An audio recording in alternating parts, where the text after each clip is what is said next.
Far beyond the hidden leaf village, our story continues with both Shikamaru and Temari discreetly hidden from everyone under a tall tree in the middle of a forest. There we can see the two love birds doing something that every Naruto fan knew was eventually going to happen. Suddenly, a huge gust of wind rushed by, while an abundance of ki quickly followed dangerously behind. "What was that?" said Shikamaru as he could only look away, frozen with terror. "Shikamaru," said Temari, "if you keep a beautiful girl like me waiting any longer, I'm going to break your legs."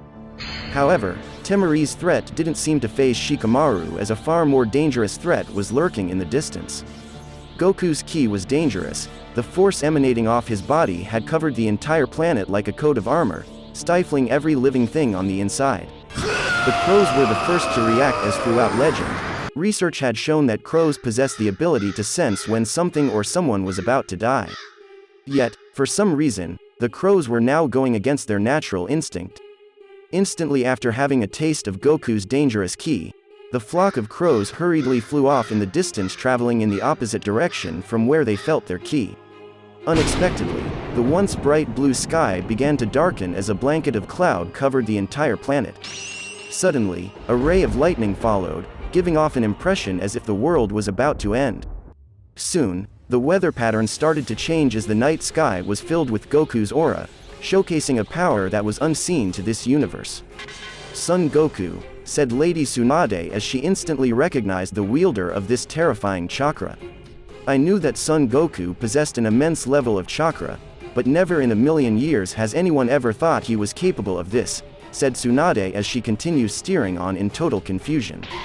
Yondaime was also stunned, as he never knew that the Leaf Village possessed such power under their control. "Tsunade," said Yondaime, "does this dreadful chakra belong to that Goku fellow?" However, before Lady Tsunade could answer his question, the story hastily switches to the Akatsuki's hideout. There, we could see every member of the Akatsuki look up at the abundance of lightning striking down from the darkened sky.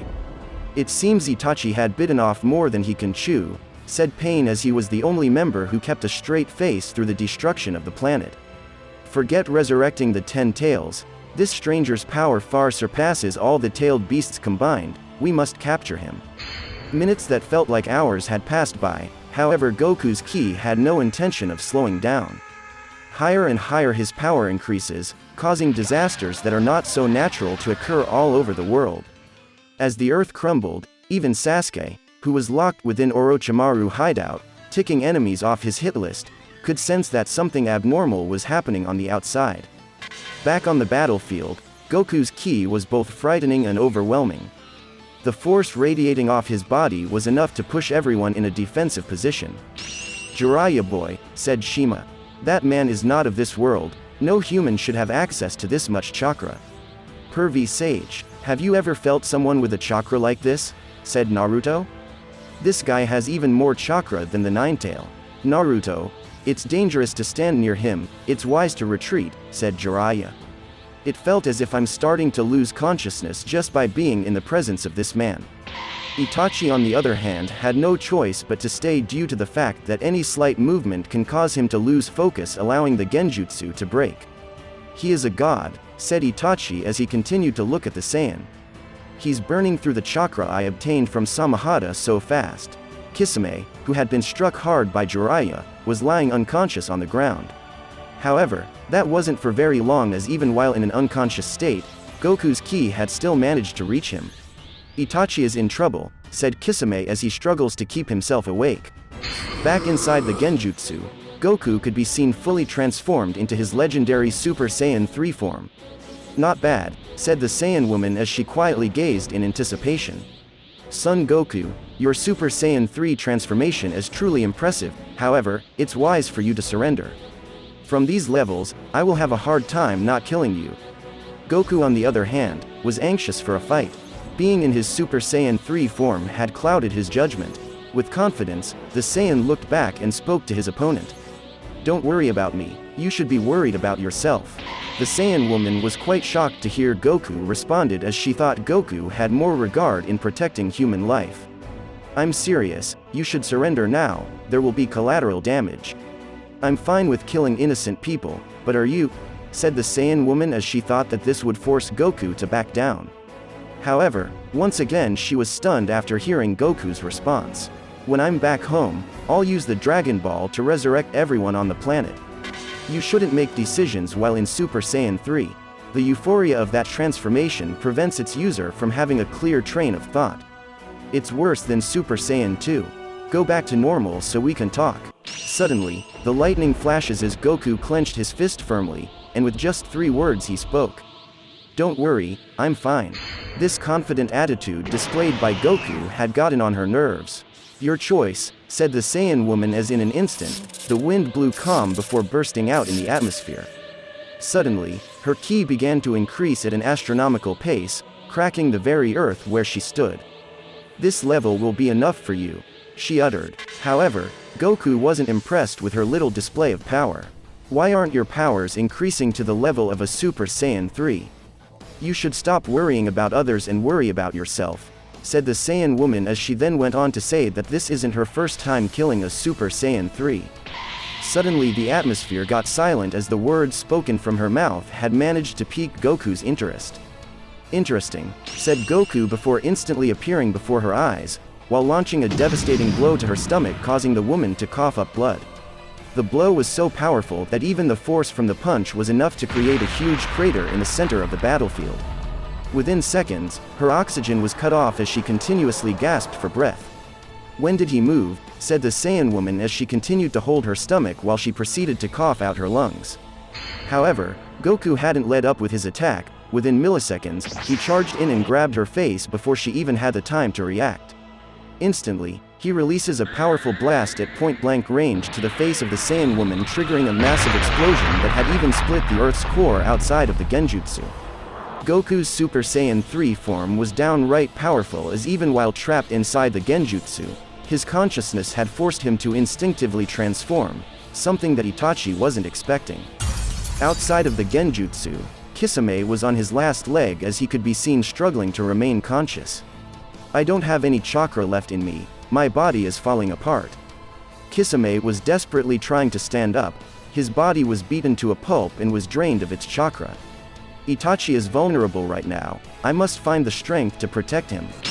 However, a very angry monster had awakened from its slumber and had taken notice of Kisame. Fish face, where do you think you're going? Said Naruto. You're going to regret everything that you people had put Sasuke through.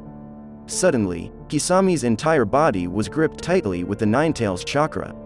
He grabbed me with just his chakra, said Kisame, but unbeknownst to him, Naruto had charged up a full-power wind-style Rasen Shuriken in the palm of his right hand.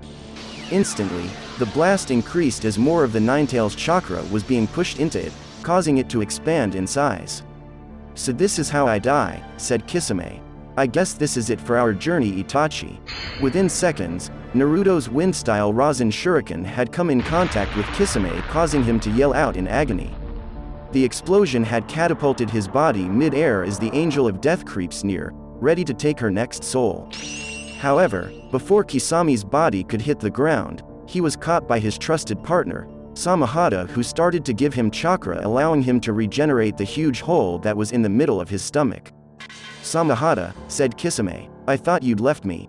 Jiraiya on the other hand was running low on chakra, and knowing that he had about 30 minutes left in his Sage mode, his intention was to finish the fight once and for all. Stay back, Naruto, I'll handle him.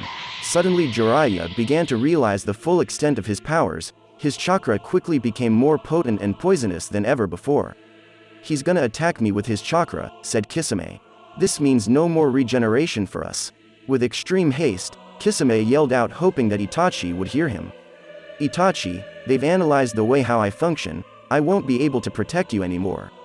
Itachi had overheard Kisame, and he soon started to question his faith. With an emotionless face expression, he stood in the exact spot he was when the battle first started and spoke to Kisame. In other words, if the situation doesn't change, we're both going to die here. The terrifying sound of the thunder began to roll as the lighting continued to flash, damaging the earth in the process. Kisame, said Itachi as he had come to a conclusion after assessing their current situation. You already know, don't you? If I free him to come help you, make no doubt, he will escape, and in less than a second, he will obliterate us. Nevertheless, this man's chakra keeps increasing higher and higher by the second. I'm at my limit, while his potential keeps increasing. Kisame, I've come to the same conclusion as you.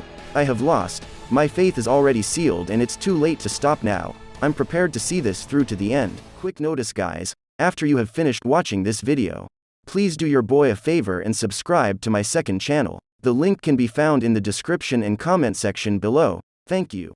Kisame could be seen with an upsetting look on his face, his emotion revealing an empathetic side of him that we've never seen before. Itachi, you can still make it. Release him, and let us try to make an escape. Back inside the Genjutsu, the audience was greeted with a horrific scene. The Saiyan woman who had so much confidence a while back, was laid out flat on the ground. It appears that Goku's last attack in Super Saiyan 3 had stunned the Saiyan in her tracks. Energy less on the ground, the woman glanced up and spoke. While collapsing to the ground, the woman looked up and spoke as she tried to find the energy to stand on her feet. So I guess we have a deal, son Goku, said the Saiyan woman. If you help the Akatsuki, we promise to send you back to your home planet. After hearing her remarks, Goku got quiet for a moment before speaking. Lady Tsunade warned me that you people might even attempt to trick me into thinking you have a method to get me back home. Unfortunately for you, I'm not so gullible. The Saiyan woman was done. She had no stamina left for Goku to consider her as a challenge any longer. The pain in her stomach cuts like a knife as her face was engulfed in agony. Suddenly, Goku spoke out after witnessing her pitiful state. Don't tell me you're done, not after how much talking you've been doing. Let me give you a few words of encouragement. Goku went on to let the woman know that he had taken a lot of damage throughout the fight, and that with the right timing and force, he mentioned that theoretically, a powerful blow from a Super Saiyan 2 might be able to defeat him. However, the Saiyan woman was still coughing up blood as her internal organs were damaged. Look at you, said Goku. Don't you know I'm holding back my punches? Goku was ruthless as he was looking for trouble. He constantly continued to insult the Saiyan woman's strength with words like pitiful and weak as he wanted to trigger an anger reaction. Considering your abilities, those you've killed must have been ridiculously weak in comparison to me. The words coming from Goku's mouth took its time to sink in, but when it did, cut her heart and pride in half. This had triggered the reaction that Goku was looking for, as she wasn't just angry, she was furious. The Saiyan woman was out for blood as her power erupted. How dare you, she spoke as her power kept on increasing. The ground separated from where she stood, while her battle yell created a split that cut the earth in half. Suddenly an abundance of keys starts to spread through Earth's atmosphere, creating a ball of gas that's toxic to the planet. Finally, said Goku, while he continued to look on in excitement. Instantly, as the smoke and dust clear, a full-power Super Saiyan 3 transformation could be seen, radiating a light that's blinding to the human eyes. This increase in strength had brought along a huge boost in ego and confidence. I only need one hit. And that's it for today's video guys. Stay tuned for part 10 to see what challenges Goku will face next. If you support me in what I do, then please subscribe to my second channel by clicking right here. With that being said, don't forget to drop a like and also subscribe to this channel as well. Thanks for getting us to 27k subscribers. Our goal is 100k.